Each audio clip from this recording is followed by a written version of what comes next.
और जयपुर से एक बड़ी खबर सामने आ रही है। पीएचईडी में भ्रष्टाचार का एक और मामला सामने आया। पदमचंद के 900 करोड़ के घोटाले के बाद जेजेएम में एक बड़ा फर्जीवाड़ा सामने आया। जांच रिपोर्ट में फर्जी पाए गए हैं बजरंगबली फर्म के दस्तावेज।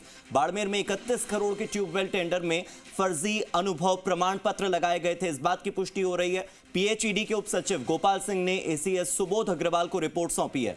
गोपाल सिंह की खामोशी टूटते ही भ्रष्टाचार की पोल खुल गई, क्योंकि गोपाल सिंह आर.के. मीणा से लगातार मांग कर रहे थे कि वो जांच रिपोर्ट सौंपे, और हमने वो मुद्दा भी बड़ी प्रमुखता के साथ उठाया था। और अब हम फिर से इस मुद्दे को उठा रहे हैं, जहां पर जांच कमेटी तक को बदला गया है। आप देखिए, फर्म को बचाने की कोशिश इतनी ज्यादा कि जांच कमेटी को बदला गया। जी मीडिया ने इस खबर को प्रमुखता से दिखाया था, जी राजस्थान ने इस खबर को प्रमुखता से आपके सामने पहुंचाया था, और सवाल उठे थे कि क्या टेंडर निरस्त करने के बाद अब फर्म को ब्लैकलिस्ट किया जाएगा। सवाल यह इसलिए है क्योंकि जब भ्रष्टाचार की पोल खुल गई, जब धांधली और गड़बड़ियों की सच्चाई सामने आ गई, और जब संलिप्तता सामने आ गई है कि यहां पर धांधली हुई है, भ्रष्टाचार हुआ है, पैसों का लेन देन हुआ है, तो फिर क्या फर्म को बदला जाएगा या नहीं बदला जाएगा, फर्म को ब्लैकलिस्ट किया जाएगा या नहीं किया जाएगा। आप देखिए, फर्म को बचाने के लिए जांच कमेटी तक बदल दी गई थी। मेरे सहयोगी आशीष जुड़ गए हैं ज्यादा जानकारी के साथ। आशीष, हम आपसे कल भी जुड़े थे और कल भी हमने ये बात की थी कि कौन सा वो राजनीतिक दबाव है जिसके चलते इन फर्म्स को बचाया जा रहा है। क्या फर्म के जो संचालक हैं उनका राजनीतिक रसूख है?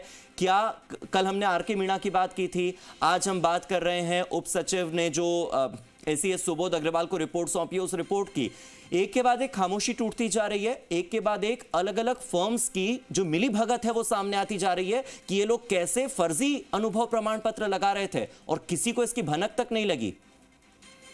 बिल्कुल, निश्चित तौर पर ये मिली भगत का खेल है, वो जलदाय विभाग में लगातार देखने को मिल रहा है। लेकिन सवाल ये है कि आखिरकार जल जीवन मिशन में राजस्थान के पीएचडी विभाग में कितने पदमचंद और है, क्योंकि पदमचंद जैन ने 900 करोड़ का भ्रष्टाचार जल जीवन मिशन में किया था, जिस पर ईडी की भी नजर है।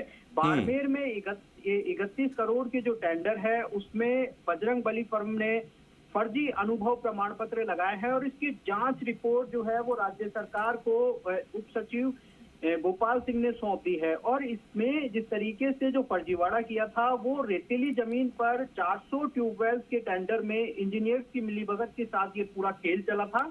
और इसमें जो टेंडर की शर्त रखी गई थी, जो अनुभव की शर्त रखी गई थी, वो 10 करोड़ 42 लाख के रेतीली धरातल का जो अनुभव प्रमाण पत्र है वो जरूरी था, लेकिन फर्म को इसका अनुभव नहीं था।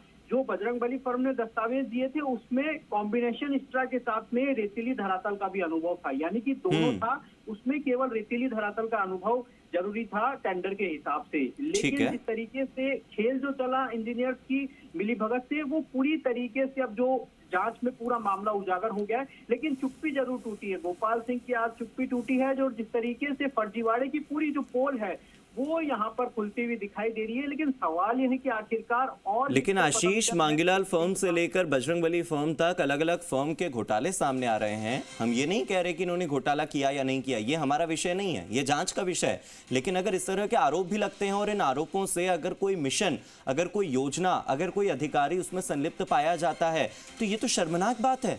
इस पर जांच होनी चाहिए, निष्पक्ष जांच, और फिर कार्रवाई होनी चाहिए ब्लैक लिस्टिंग की। ब्लैक लिस्टिंग होगी नहीं होगी, ये सवाल ही कैसे बनता है, ये भी अपने आप में एक सवाल ही है। बहुत बहुत शुक्रिया आपका इस जानकारी के लिए। उम्मीद करते हैं कि इस खबर के बाद और इस तरह की खबरों को बार बार दिखाए जाने के बाद कोई ना कोई आधिकारिक कार्रवाई जरूर होगी, इन फर्म्स को ब्लैकलिस्ट जरूर किया जाएगा।